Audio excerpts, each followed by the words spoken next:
आजच्या एपिसोडची सुरुवात होते जानकी आणि तिची मैत्रीण प्रिया एका साध्या खोलीत आहेत. जानकी आरशासमोर उभी राहून स्वतःला तयार करत आहे, पण तिच्या चेहऱ्यावर एक विचार दिसतो. तेवढ्यात प्रिया तयार होऊन येते आणि विचारते, कशी दिसते मी? जानकी तिकडे बघून हसते आणि म्हणते, खूप गोड दिसतेस जानू. प्रिया तिची बॅग उचलताना बोलते, बरं आता पटकन तयार हो, आपल्याला निघायचंय, मी बॅग घेऊन आलेच. जानकी मान डोलावते. सीन बदलतो आणि आपण एका रस्त्यावर येतो, जिथे गावचा गुंड सयाजीराव आणि त्याचे काही माणसं जमिनीवर पडलेले दिसतात. आपला ऋषिकेश सयाजीरावचा हात पिरगळून त्याला दरडावताना आणि सारंग बाजूला उभा राहून हे सगळं घाबरून बघत असतो. सयाजीराव वेदनेने ओरडतो, माझा हात धरायची हिंमत कशी झाली? आता तुझा हातच जागेवर ठेवणार नाही. तेवढ्यात सारंग जोरात ओरडतो, ऋषिकेश! बरोबर त्याचवेळी नानासाहेब आणि आई गाडीतून तिथे पोचतात. सारंग धावतच गाडीजवळ जातो. आई गाडीतून बसूनच घाबरलेल्या दिसतात. सारंग काहीतरी सांगायचा प्रयत्न करतो, अहो काय झालं? पण नानासाहेब रागातच गाडीतून खाली उतरतात आणि सारंगला गप्प करतात. तुम्ही बसात. सारंग पुन्हा बोलायचा प्रयत्न करतो, नाना, अहो मी सांगतो काय झालं ते. नानासाहेब कड्या आवाजात म्हणतात, तू गप्प बस. नानासाहेब रागाने ऋषिकेशकडे जातात आणि ओरडतात, ऋषिकेश हात सोड. पण ऋषिकेश मात्र त्याच मस्तीत उत्तर देतो, काही नाही हो नाना, त्या सयाजीरावला त्याची जागा दाखवत होतो मी.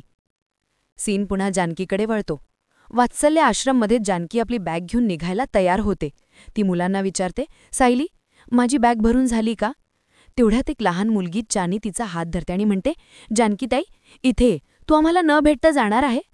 जानकी भावूक होते आणि सगळ्या मुलांना जवळ घेते आणि म्हणते, अरे नाही नाही, तसं नाही, मी तुम्हाला न भेटता कशी जाईन?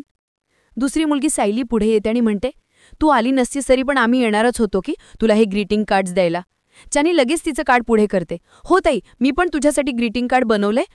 आणि मग एक एक करून सगळी मुलं आपापली ग्रीटिंग कार्ड्स जानकीला दाखवतात. जानकी ते सगळं प्रेम पाहून भारावून जाते. थँक्यू, ती एवढंच बोलू शकते. सायली धीर धरून बोलते, ताई, तू आता जाणार आहेस ना, म्हणून तुला आमच्या सगळ्यांकडून ऑल द बेस्ट. सगळी मुले एका सुरात म्हणतात, ऑल द बेस्ट ताई. जानकीचे डोळे भरून येतात. ती म्हणते, थँक्यू सो मच, मला खरंच खूप आवडलं तुमचं सरप्राईज. एक मुलगा म्हणतो, जानकीताई, आम्ही तुला खूप खूप मिस करू. दुसरा म्हणतो, ताई, तुझी आमच्यासाठी खाऊ बनवायचीस ना, त्याला सगळेत जास्त मिस करू. तिसरी म्हणते, आम्ही तुझी हॉरर स्टोरी खूप मिस करू. आणि अंगाई पण, एक लहान मुलगी जोडते. जानकी स्वतःला सावरत म्हणते, तुमच्यापेक्षा मी तुम्हा सगळ्यांना खूप मिस करणार आहे. एक मुलगी निरागसपणे विचारते, ताई, तू आम्हाला नक्की नाही विसरणार ना? जानकी तिला जवळ घेऊन म्हणते, अगं असे कशी विसरेन मी तुला? या चिमुकल्यांची बडबड, ही गाणी कशी विसरेन मी? आपण केलेली मजा मस्ती, गोष्टी, अंगाई, हे सगळं मी कसा विसरेन? वाटलंच कसं मी विसरेन? पुन्हा रस्त्यावरच्या सीनवर नानासाहेब सयाजीरावला दरडावतात, गाडी घ्यायची आणि घरला निघायचं, चला. सयाजीराव उठत म्हणतो, अहो पण. नानासाहेब ओरडतात, बस. सयाजीराव रागाने नानासाहेबांना बोलतो, हे अगोदर सांगायला हवं होतं. हे रीच कानाखाली ठोकले असतेस ना, तर तुझ्या पोराची हिंमतच झाली नसती माझा हात धरायची.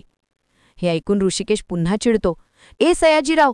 पण नानासाहेब त्याला मध्येच थांबवतात, ऋषिकेश. सयाजीराव जाता जाता धमकी देतो, आज केवळ माझी पोरगी सुट्टीवर घरी येते म्हणून इथं थांबलोय. पण एक गोष्ट ध्यानात ठेव, याचा हिशेब चुकता केल्याबिगर मी राहणार नाही. असं बोलून तो आणि त्याचे गुंड जीपमध्ये बसून निघून जातात. नानासाहेब संतापाला आपल्या मुलांकडे वळतात आणि म्हणतात, चला रे पोरांनो, चला घरी. घरी परतताना नानासाहेब ऋषिकेशला ताकीद देतात, ऋषिकेश, पुन्हा रस्त्यात अशी गुंडगिरी करायची नाही, दादागिरी करायची नाही, लक्षात ठेव. सारंग मध्येच बोलायचा जातो, नाना, दादा गुंडगिरी नव्हता करत, मी सांगू का काय झालं? नानासाहेब त्याच्यावरच चिडतात, तुला विचारलं का? ऋषिकेश काहीतरी बोलतो, लाडात आली आहेत सगळे, त्याच्यावरही खेक असतात नानासाहेब. ए ऋषिकेश. इकडे आश्रमात जानकीचा निरोपाचा क्षण सुरू असतो. ती मुलांना समजावते, तुमची जानकीताई तुमच्यासोबत कायम असणार आहे. सायली तिला धीर देत म्हणते, ताई, तू आता चांगल्या कामासाठी चालली आहेस ना, मग अपसेट कशाला होतीयस? नीट जाण आणि आम्हाला कॉल करत राहा. हो हो, नक्की करेन. पण तुम्ही पण अपसेट व्हायचं नाही. आठवण आली की पटकन मला एक कॉल करायचा, ओके? आणि तुम्हा सगळ्यांसाठी गंमत आहे. तुम्हा सगळ्यांना मी फिरायलाही घेऊन जाणार आहे. चला सांगा मला, कुठे तुम्हाला फिरायला जायचंय? सगळी मुले एकदम खुश होतात आणि ओरडतात, Alibag, water park, garden. Janaki हसत हसत म्हणते, हो हो हो, मी सगळ्यांना फिरायला घेऊन जाईन, पण एका अटीवर. शहाण्या मुलांसारखं वागायचं आणि अजिबात मधुभाऊ आणि सायलीला त्रास द्यायचा नाही. सगळे हो ताई म्हणतात. जानकी त्यांना आठवण करून देते, आणि मी काय सांगितलं लक्षात ठेवायचं. हार मानणं सोपं आहे, पण लढत राहणं सगळी मुलं एकत्र ओरडतात, कठीण आहे. जानकी कौतुकाने म्हणते, व्हेरी गुड. तेवढ्यात आश्रमाचे मधुभाऊ तिथे येतात. वाह वाह, छान. जानकी त्यांना बघून भावूक होते आणि विचारते, हे काय, तुम्ही असे उदास का? मधुभाऊ खिन्न हसून म्हणतात, तुझी पाठवणे रिकाम्या हाताने करतोय म्हणून या मधुभाऊंना माफ कर. जानकीला हे ऐकून खूप वाईट वाटतं. ती म्हणते, मधुभाऊ असं का बोलताय तुम्ही? आणि कोण म्हटलं मी रिकाम्या हाताने जाणार आहे? तुम्ही किती काय दिले याचा कशाचाच हिशेब लागू शकत नाही. एक उत्तम माणूस म्हणून मी या घराची पायरी ओलांडणार आहे. अजून काय हवंय मधुभाऊ? ती वाकून त्यांच्या पाया पडते आणि म्हणते, फक्त या हाताचा माझ्या डोक्यावरचा कधीच काढायचा नाही, कायम आशीर्वाद पाठीशी असू द्यायचे. मधुभाऊ त्यांच्या डोक्यावर हात ठेवून म्हणतात, अगं माझे आशीर्वाद असेच तुमच्या पाठीशी आहेत. आता हे काम कर, खूप मोठं व्हायचं, प्रगती करायची आणि तुमच्या आयुष्यात सुखी व्हायचं. तेवढ्यात प्रिया घाई करते, मधुभाऊ आम्ही सुखीच होणार आहे, पण जानकी आता जर मुळशीची एसटी चुकली ना तर आपल्याला खूप प्रॉब्लेम होईल. जानकी घाई करते, नाही नाही नाही, निघालेच मी. ती पुन्हा मुलांकडे वळते. हे काय, चेहरा का पडलाय? मला बाई नाही करणार? मुलं हळूच बाईताई म्हणतात. जानकी हसून म्हणते, इतका उदास चेहरा ठेवून बाई करणार आहेत का? मला सगळ्यांचा आनंदी चेहरा पाहायचाय, हसून बाई करा. सगळी मुलं हसतात आणि जोरात बाईताई म्हणून हात हलवतात. जानकी आणि प्रिया निघतात. चानी मधुभाऊंना विचारते, मधुभाऊ जानकी कुठे चाललीये शिकायला? मधुभाऊ तिच्याकडे बघून उत्तर देतात, मुळशीला. सीन बदलतो. नानासाहेबांच्या घरात हॉलमध्ये तणावाचं वातावरण आहे. नानासाहेब चिडून इकडून तिकडे फेऱ्या मारत आहेत. आई, ऋषिकेश, सारंग आणि सौमित्र शांतपणे उभे आहेत. नानासाहेब बोलत आहेत, या मुळशीच्या घराघरात नानासाहेब रानदिवेची जी काही इज्जत अब्रू आहे ना, ती हे दोघंजण धुळीला मिळवणार आहेत. त्याशिवाय यांना चैन पडायची नाही. आई घाबरतच बोलायला जाते, अहो अहो. नानासाहेब ओरडतात, तू गप्प बस. ऋषिकेश चिडून म्हणतो, आई त्या सयाजी काकांची वाद नाही घालायचा, मग काय आरती ओवाळायची त्यांची? सारंग मध्येच सांगण्याचा प्रयत्न करतो, बघ तुम्ही नंतर आलात नाना, आई आम्ही नाही रस्ता अडवला त्यांचा. सारंगला विचारा हवं तर. नानासाहेब ऋषिकेशला म्हणतात, अरे त्याला काय विचारायचं, त्याला पण तुझं वाण नाही पण गुण लागलाय असं दिसतंय. कधी ना कधीतरी तू त्याला पण बिघडवणार आहेस असं दिसतंय. ह्याच्याकडून हेच शिकणार आहे ना, एवढंही कळायला नको याला? ऋषिकेश शांतपणे पण ठामपणे उत्तर देतो, नाना तो सयाजीराव ना मुद्दाम राग काढत असतो आपल्यावर. अख्ख्या मुळशीला माहितीये आपला मुळशीमध्ये एकाच दुश्मन आहे आणि तो म्हणजे सयाजीराव विखे पाटील.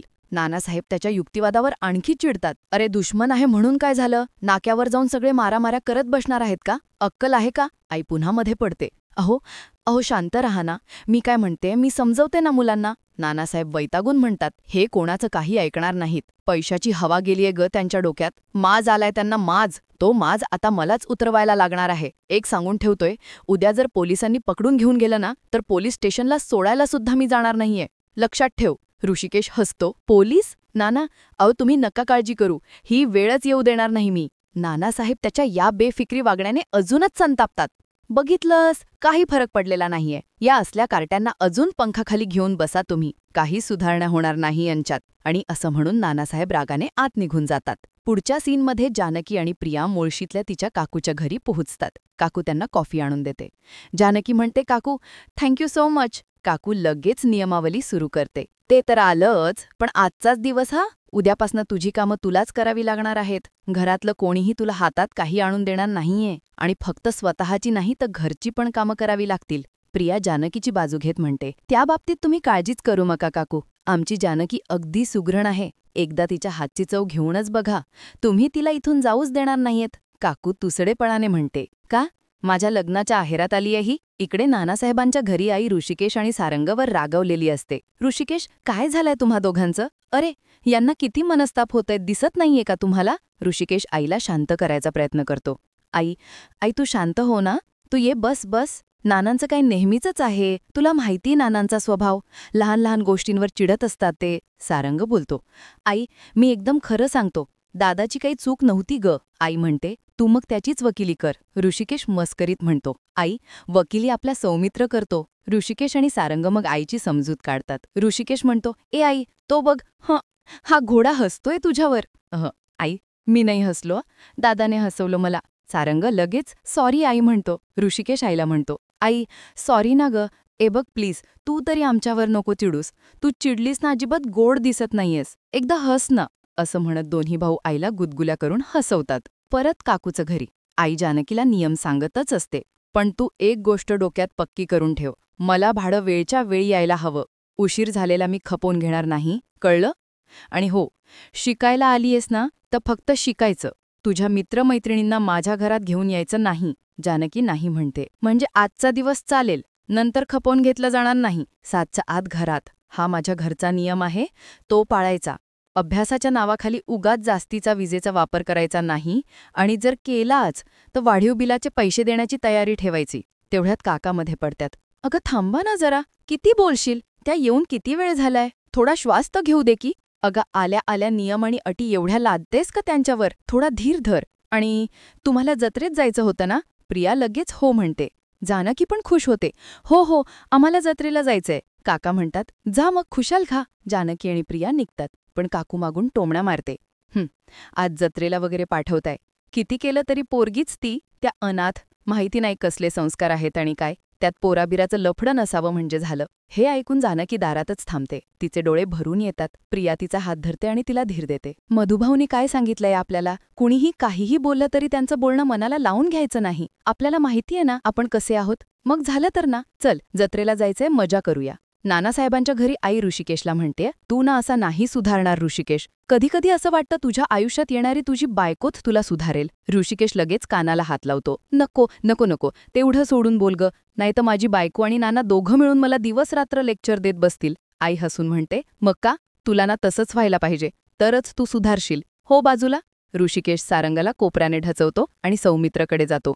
पुस्तक किडा, मी काय म्हणतो, आज मुळशीमध्ये जत्रा आहे. मी आणि सारंगत चाललोय, तू येतोयस? सौमित्र पुस्तकातून डोकंवर न काढताच म्हणतो, तुमच्या अंगातले मस्तीचे किडे जाऊन जत्रेत फिरवा तुम्ही, मला अभ्यास करू दे. ऋषिकेश सारंगाला म्हणतो, पाहिलंस, आता अभ्यास करत रात्र जागवेल. आपण जाऊन जत्रा गाजवू. सारंग खुश होतो. चालेल चल. आणि दोन्ही भाऊ जत्रेला जायला निघून जातात.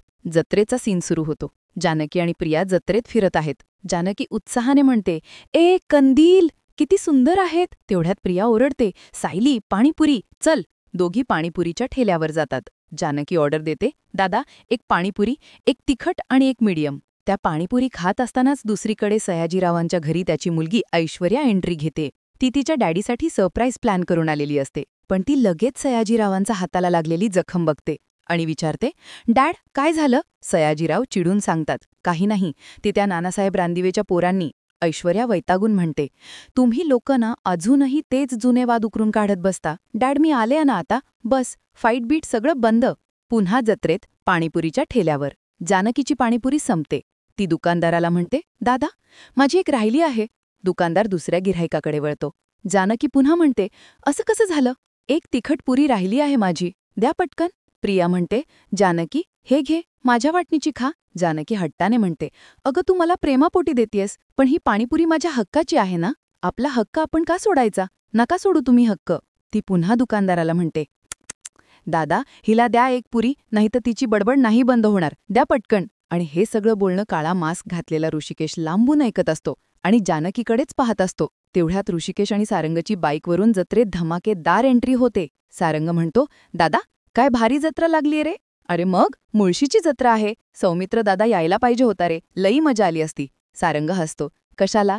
नानांच्या मते जत्रेत येणारी मुलं उणाड असतात आणि आपला सौमित्र हुशार, स्कॉलर. बरं झालं आपण आलो, नाहीतर नाना काय म्हणाले असते, ऋषिकेश तुझ्यामुळे सौमित्र बिघडलायस. दोघंही हसतात. ऋषिकेश सारंगाला एका खेळण्याच्या दुकानावर नेतो आणि लहान मुलांसारखी एक गदा आणि एक फिरकी विकत घेतो.